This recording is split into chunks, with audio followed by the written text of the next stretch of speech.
O TV Elas por Elas Formação está cheio de novidades. A cada semana, um tema diferente será trabalhado em aulas ministradas por especialistas e mulheres de notório saber. Às sextas-feiras, nossas colaboradoras se reúnem em uma roda de conversa para trocar experiências e visões sobre o assunto. Mas não é só isso.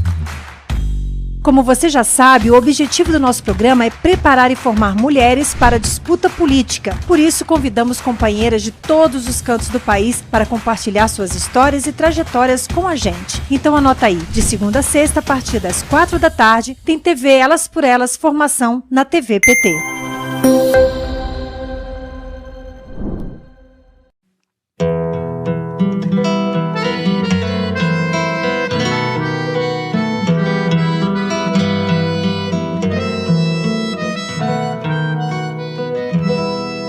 Lugar que é bom pra mim é onde eu quiser estar.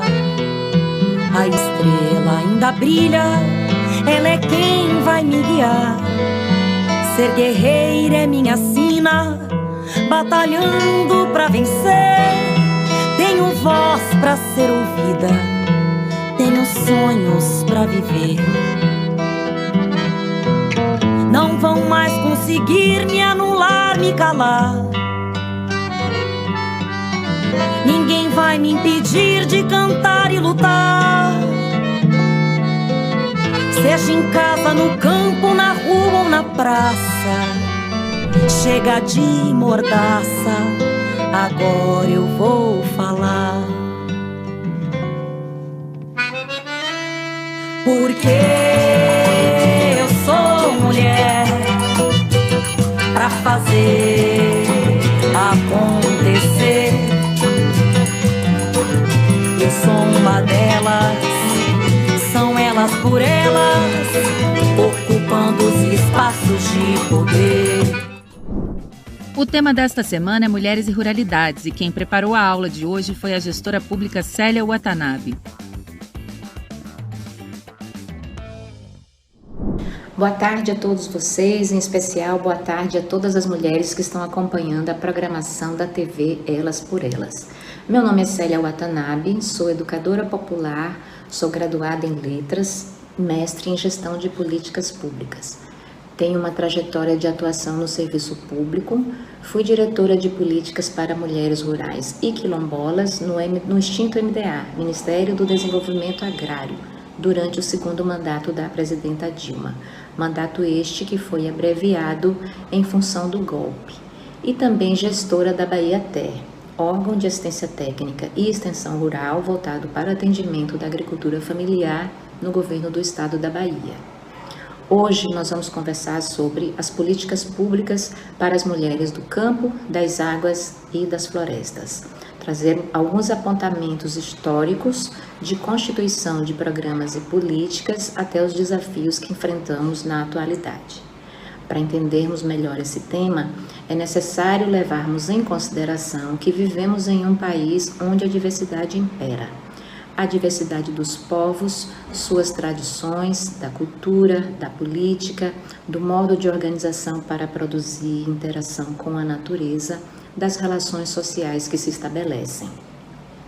Todas essas condicionantes por si já torna cada segmento singular.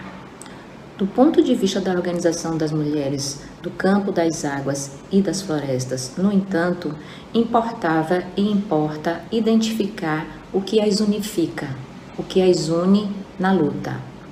Um dos aspectos relevantes nesse sentido é a saída da invisibilidade. É a luta pelo reconhecimento da sua condição de trabalhadora, da sua condição, da sua identidade de mulher rural. As mulheres que habitam o espaço urbano quase sempre se deslocam de suas residências para o seu local de trabalho, tendo bem delimitado esses dois espaços. No caso das mulheres do campo, das águas e das florestas, o trabalho produtivo e o trabalho reprodutivo quase sempre acontecem no mesmo espaço, com um agravante. Na maioria das vezes, nenhum nem outro é considerado trabalho, agravando ainda mais a identificação, o reconhecimento da sua condição de trabalhadora, de mulher rural. Nós somos 70% dos cooperados, somos 272 cooperados na Coopercook, e 70% são mulheres. E, assim, isso se deu também pelo fato da geração de renda, né? Por essas mulheres conseguirem coletar o umbu, coletar as frutas, transformar em produtos e conseguir comercializar. Então, isso foi o que, de fato, transformou a vida delas nas comunidades, né? Então, nesse formato, né, a agricultura familiar tem um papel importantíssimo para a transformação da vida das mulheres. Porque todo o processo de formação, toda a base é muito importante, mas se não tem uma garantia de renda para essas mulheres, infelizmente, a gente não tem como manter esse empoderamento feminino. É quase que difícil, assim. Então, e o que contribui muito para que a agricultura familiar se fortaleça são as políticas públicas, né? Esse olhar do Estado, né? Esse olhar do governo para com a agricultura familiar, de compreender de que é, de fato, uma parcela da sociedade que transforma a vida mesmo das pessoas. O longo processo de redemocratização do país no período durante e pós-ditadura militar contou efetivamente com a participação das mulheres rurais, das mulheres urbanas, sejam nas questões específicas de fortalecimento do seu segmento e do seu movimento social, sejam nas questões gerais, cuja pauta gravitava em torno da luta pelos direitos, pela ampliação dos direitos sociais, pelo direito à previdência, direito à sindicalização, da luta contra a fome, contra a pobreza, contra a carestia, contra o analfabetismo, da luta pela terra. Eu gostaria também de lembrar aqui que em 1986 nós elegemos a Assembleia Constituinte com a tarefa de escrever a Carta Magna, o que aconteceu e foi promulgada em outubro de 1988, e de lembrar que esse processo foi de intensa interlocução da sociedade civil com a Casa Legislativa. Várias emendas populares foram apresentadas e muitas delas ultrapassaram a marca de 1 milhão de assinaturas. Essa década de 1980, ela tem essa marca dessa mobilização social intensa, da população brasileira. Vários movimentos nacionalmente articulados surgiram ou ressurgiram nesse período. Poderíamos citar aqui o MST, a CUT e o Movimento de Mulheres Trabalhadoras Rurais. Nesse sentido, nos anos seguintes, vários outros movimentos com uma contribuição relevante histórica para a organização das mulheres também se constituíram. É o caso do MICCB, Movimento Interestadual das Quebradeiras de Coco Babaçu, da CONAC, da Coordenação Nacional Quilombola. Inclusive, é bastante relevante trazer aqui a questão das mulheres quilombolas, porque elas têm uma contribuição muito grande a dar, tanto do ponto de vista organizativo, mas também do ponto de vista de como as comunidades quilombolas se organizam e o papel diferenciado das mulheres junto aos demais componentes desses espaços.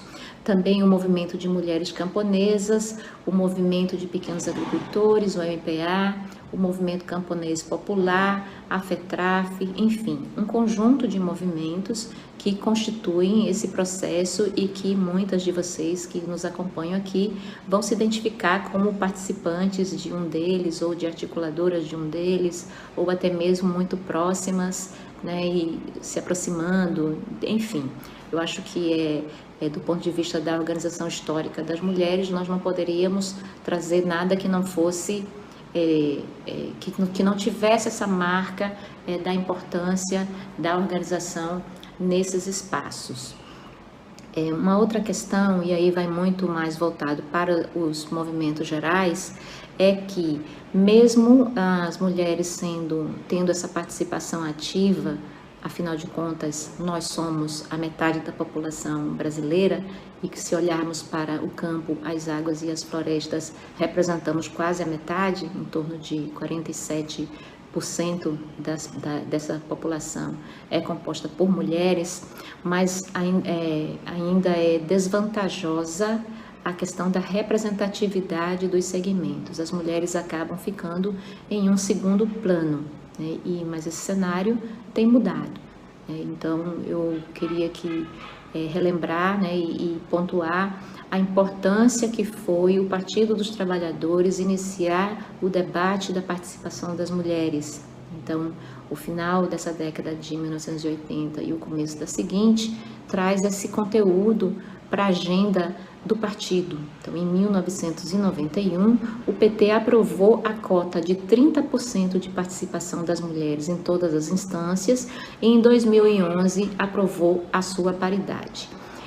Isso é muito relevante porque influenciou que outros movimentos também o fizessem. Então, a Central Única dos Trabalhadores seguiu nesse caminhar e aprovou a cota de 30% em 1993 e aprovou a paridade um ano após o PT, ou seja, em 2012.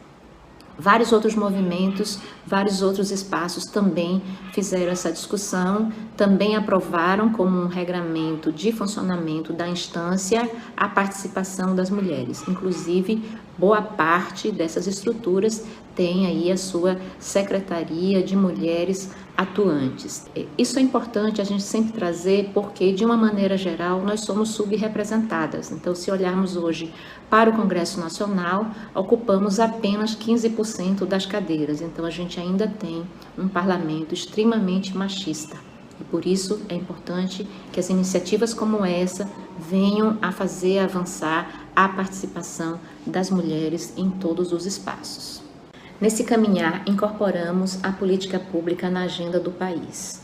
Os movimentos sociais, várias organizações não governamentais, governos do campo democrático e popular, pontuaram a necessidade da constituição dos espaços públicos de diálogo sobre as políticas públicas com qualidade, com participação efetiva e ampla da sociedade civil, de todos os segmentos, na elaboração, no planejamento, na execução da política pública, em todas as etapas do ciclo da política pública.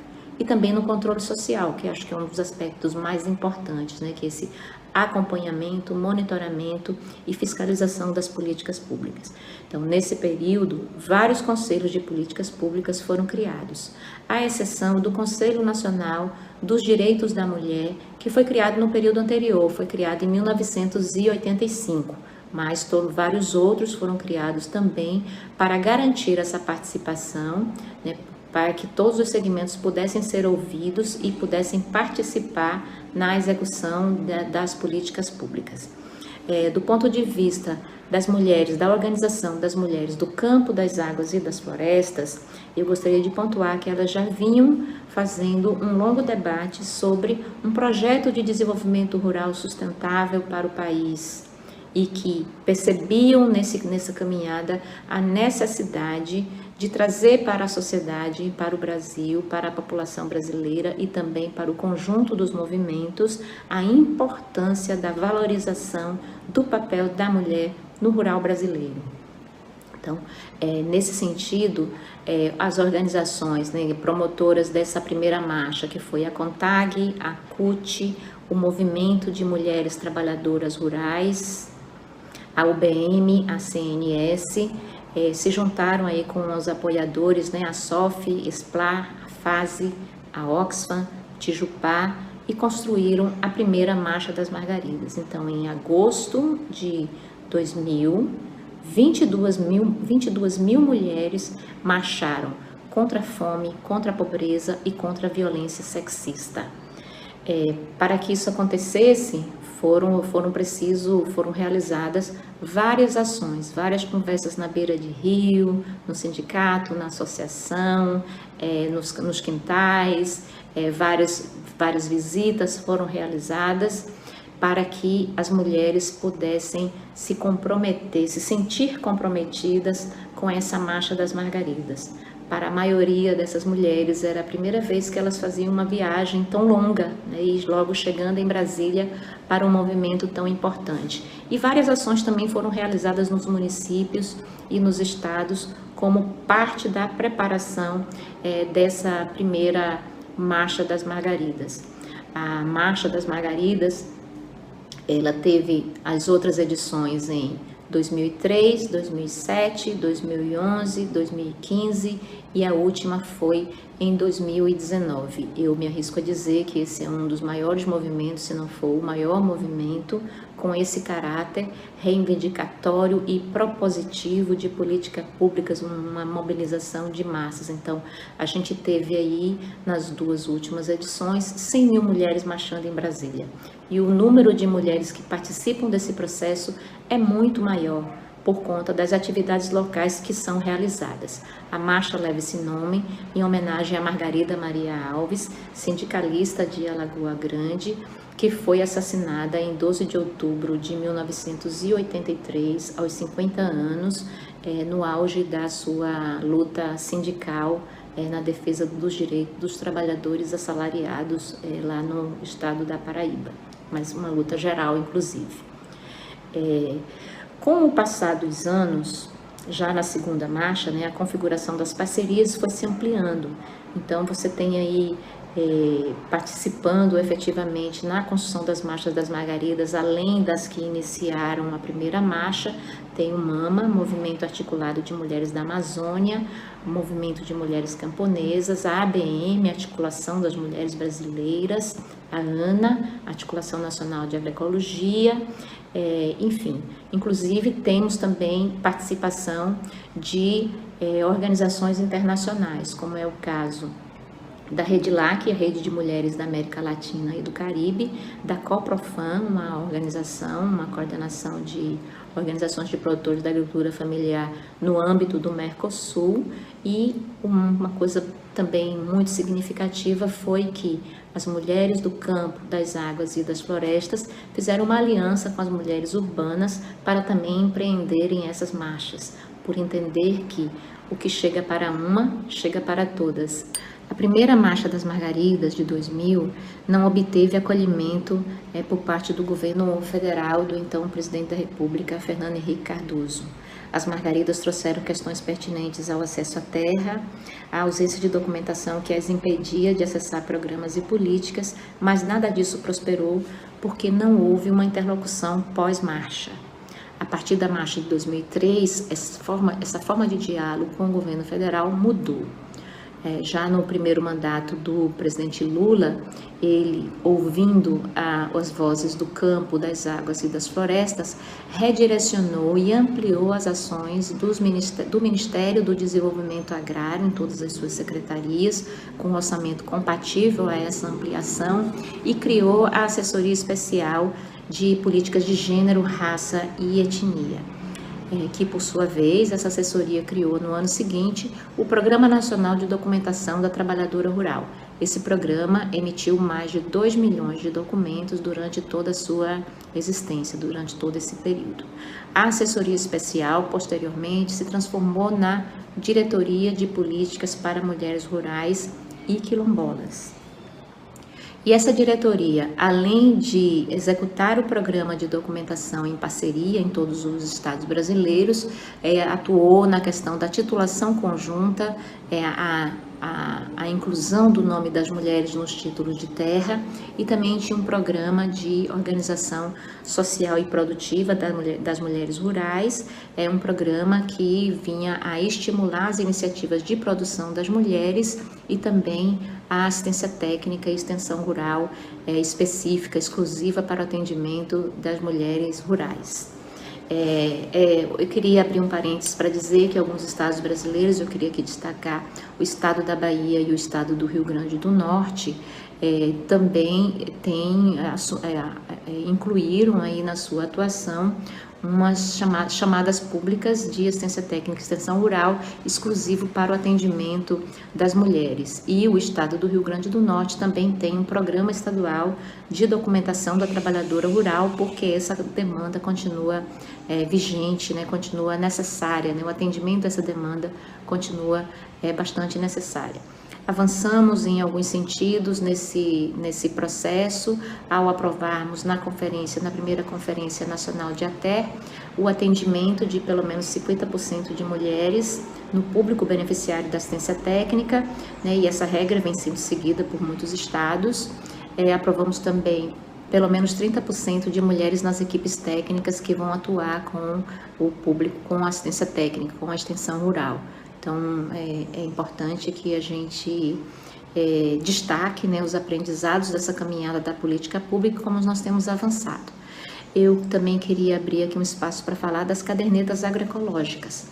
As cadernetas agroecológicas, né, foi uma metodologia criada pelo Centro de Tecnologias Alternativas da Zona da Mata Mineira, e que foi apoiada em uma ação de torná-la de uma pesquisa nacional, foi apoiado pelo MDA, através da Diretoria de Políticas para Mulheres Rurais, e que se tornou uma ação muito importante, uma metodologia de ação muito importante para dar visibilidade à produção das mulheres. Então, vários estados brasileiros, né, os estados da região do Nordeste, em vários estados, em várias regiões, têm incorporado essa ação, que inclusive faz parte da metodologia de atuação das chamadas da Bahia e do Rio Grande do Norte.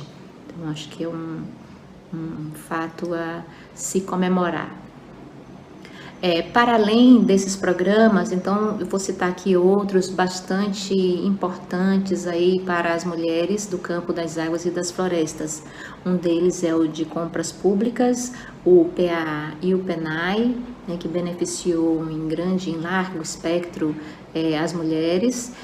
O Minha Casa Minha Vida, Minha Casa Minha Vida Rural, que eu acho que é um programa que conferiu muita dignidade às famílias que habitam o espaço rural, que tinha um histórico, né, de infraestrutura bem mais precária em relação às áreas urbanas. Então, acho que esse programa veio a dar dignidade ao aspecto da moradia. O programa de cisternas, tanto do Primeira Água, quanto a água de consumo, quanto a água para a produção, importantíssimo nas regiões do semiárido brasileiro, mas com uma forte incidência na melhoria da qualidade de vida das mulheres que caminhavam quilômetros para buscar água, para preparar os alimentos e dar de beber à sua família. Então, programas importantes que foram criados. Além das questões do Luz para Todos, imaginar que o Brasil, com as dimensões continentais, em várias comunidades não tinham nem água nem energia elétrica. Então, acho que esse programa também é bastante pertinente. Educação para o campo. Então, tem uma série de questões e aí acho que tanto estão nas pautas como suas respostas possibilitaram essa melhoria aí na vida das mulheres. Eu cresci numa comunidade rural, né, e a gente sempre teve acesso a algumas coisas, mas muito mínimo, assim, né, a escola, essa questão da saúde sempre foi bem difícil aqui, só que nós tivemos muito acesso a programas sociais, né, de ONGs, de entidades aqui da região. E aí, o que acontece? Quando, de fato, a gente veio compreender em relação às políticas públicas, quando nós fundamos a Copercuc, né? A Copercuc é uma cooperativa da agricultura familiar, fundamos em 2004, e todo o processo, né, de organização da cooperativa partiu dos agricultores, né? E foi justamente em 2003, antes mesmo da gente ter o CNPJ, mas já estava o grupo formado, já a organização, que a gente conseguiu acessar o primeiro PAA aqui pela cooperativa, né? Então, já iniciamos acessando essa política que foi instituída, né, para a compra de produtos da agricultura familiar, foi o que deu o pontapé inicial para consolidar mesmo a cooperativa, né? Então, a partir daí, a gente também, todos os anos, acessamos o PAA, fomos uma das primeiras cooperativas a acessar o PAA no Brasil, e depois fomos também buscando outras políticas públicas, conseguimos cisternas para as comunidades rurais, projetos de assistência técnica, né, que nos últimos anos conseguimos também. A Copercuc produz doces, geleias, polpas, compotas, e lá em 2004, né, que a gente começou a fazer esses produtos, o PAA, o Programa de Aquisição de Alimentos, comprava esse produto da cooperativa e distribuía para as comunidades, né, para as organizações sociais. Então, isso, além de fazer a geração de renda no município, né, uma política institucional que eu digo que é muito mais do que uma política de compra, é uma política de desenvolvimento social mesmo para as comunidades, porque além da gente movimentar o recurso diretamente para as comunidades e pelas comunidades, as pessoas também ainda, em alguns casos, receberam esses alimentos, né? Então, isso, de fato, foi importantíssimo, que, infelizmente, a gente perdeu, por não ser uma política de Estado, né? Por não ser já uma lei que garante essa compra, infelizmente, a gente foi perdendo ao longo desses anos, né? Hoje a gente só tem o PNAE, que é o Programa Nacional de Alimentação Escolar, mas a compra não é feita pelo governo federal, é feita pelos municípios, e, claro, numa quantidade menor, mas, enfim, o PAA foi uma organização, né, foi um programa importantíssimo nesse momento. O golpe de 2016 contra a presidenta Dilma extinguiu vários ministérios, o MDA foi um deles. O Ministério do Desenvolvimento Agrário tornou-se uma secretaria de menor importância dentro do Ministério da Agricultura. Com isso, várias ações que vinham sendo empreendidas pelo Ministério foram interrompidas ou descontinuadas. As ações da Diretoria de Políticas para Mulheres Rurais estão nesse rol de interrupções. Outros ministérios que foram extintos foi o MDS, Ministério do Desenvolvimento Social, a SPM, Secretaria de Políticas para as Mulheres, a CEPI, Secretaria da Promoção de Igualdade Racial.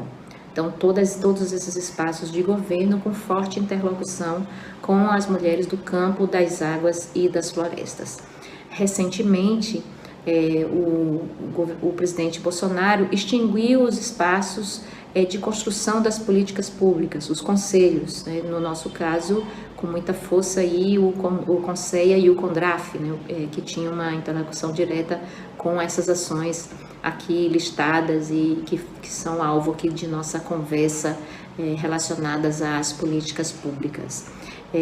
Isso é extremamente grave, porque a gente perde aquela escuta, aquele momento de construção participativa junto com todos os segmentos envolvidos com cada política pública dessa. Chama muito a atenção a rapidez com que nós retornamos para o mapa da fome. A saída desse mesmo mapa foi uma condição fartamente comemorada entre nós, até mesmo porque isso era fruto do sucesso de várias políticas públicas. Dentre elas, vou citar aqui o PAA, né, que era o Programa de Aquisição de Alimentos, em especial na modalidade de doação simultânea, que comprava dos agricultores e que tinham todo um regramento de enquadramento para poder comprar, para poder vender ao programa, e fazia a doação para aquelas famílias, para aquelas pessoas que se encontravam em situação de insegurança alimentar. E o outro foi agora extinto recentemente, o Bolsa Família, um importante programa e que tinha aí um papel relevante, sobretudo na vida das mulheres, na vida das mulheres nessas condições. Então, no lugar do Bolsa Família, foi instituído o Auxílio Brasil. E o Auxílio Brasil extingue o PAA, que já chegou a ter um orçamento na ordem de 840 milhões, orçamento anual de 840 milhões. No lugar do PAA foi criado o Alimenta Brasil, mas não há informações sobre o que é o Alimenta Brasil e como ele irá funcionar. Então, fica uma incógnita muito grande. Você substitui uma coisa exitosa, uma política pública exitosa, por algo que a gente não sabe ainda o que é. O Auxílio Brasil tem uma das suas partes, é o Auxílio Inclusão Produtiva Rural. Esse auxílio é no valor de R$200 para beneficiários na condição de pobreza e extrema pobreza, e tem uma regra que é a seguinte, uma condição que é a seguinte: a partir do terceiro mês, o beneficiário desse auxílio deverá doar alimentos no valor de pelo menos 10% do benefício recebido. Então, nós estamos falando de pessoas que estão na pobreza e na extrema pobreza, que estão recebendo um auxílio para sair dessa condição, e elas vão ficar na condição de devolver, né, de doar esse valor, né, essa quantidade de alimentos nesse valor. Se estivermos falando de uma família que vive no semiárido, sem o programa de cisterna, sem água, como é que essa família vai conseguir produzir? Por fim, para fechar aqui a nossa conversa, eu gostaria de apontar algumas reflexões e alguns desafios a serem enfrentados. Então, o que é que isso tudo tem a ver com a vida das mulheres? E o que seria uma nova geração de políticas para o campo, para as águas e para as florestas, na perspectiva das mulheres? São questões que nós precisamos responder, né? Nós precisamos debater entre nós e responder. Então, acho que dos muitos aprendizados, nós podemos ter um campo de múltiplas possibilidades de constituição dessas políticas, de retomada desse país, de retomada das questões do desenvolvimento e das questões que a gente estava e que a gente constrói cotidianamente na relação de um campo melhor de se viver e de condições melhores de vida em todos os espaços onde nós estamos presentes. Então, nós vamos ter que ter aí um esforço de retomada das rédeas desse país e de rediscutir essas políticas públicas, de retomar esses espaços públicos de diálogo, né, de retomar essa condição de dialogar e de fazermos aí um enfrentamento a esse quadro de desmonte, a esse quadro adverso àquilo que nós construímos durante décadas.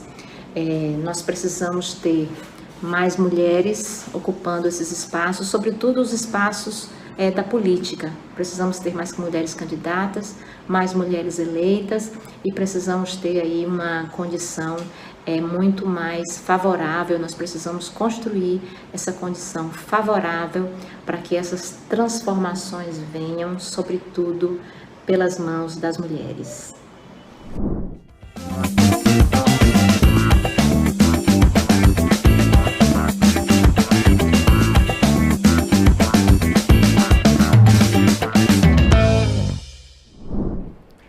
Bom, eu tenho uma história com o PT desde que eu passo a tomar uma consciência de que existia desigualdades, principalmente desigualdades regionais. Eu sou ribeirinha, eu sou da Ilha do Marajó, e quando eu me deparo de que eu não tinha as oportunidades que eu via que outras pessoas tinham, eu acabei conhecendo um pouco as pessoas que já faziam essa discussão no Pará. E o convite para que eu participasse vem do movimento social, vem da pastoral, né, da igreja. E aí foi uma coisa que encontrou com o meu anseio, que eu precisava ter resposta. Por que era tão diferente? Por que eu não conseguia entrar na escola quando outras pessoas entraram na escola, na idade escolar? Por que eu não tinha na minha casa o que as outras pessoas tinham nas suas casas? E eu encontrei nesse partido uma resposta para eu encontrar, né, exatamente buscar a igualdade, né? E eu acho que foi isso que me fez, que me motivou, e eu estou até hoje, eu tenho mais de 30 anos nesse partido, e penso que é por esse partido que a gente vai construir um país melhor para todos e todas, para todas as gerações. E agora eu estou ainda porque eu quero construir um mundo melhor para os meus netos e para minhas netas, principalmente para minha neta que tem 8 meses. O TV Elas por Elas Formação de hoje fica por aqui, mas amanhã tem roda de conversa sobre mulheres e ruralidades com Luísa Dulce do Coletivo Agrário do PT, Iridiane Seibert do Movimento de Mulheres Camponesas e a gestora pública Célia Watanabe. Você encontra todos os nossos programas na playlist TV Elas por Elas Formação no canal da TVPT no YouTube e em formato de podcast no Spotify.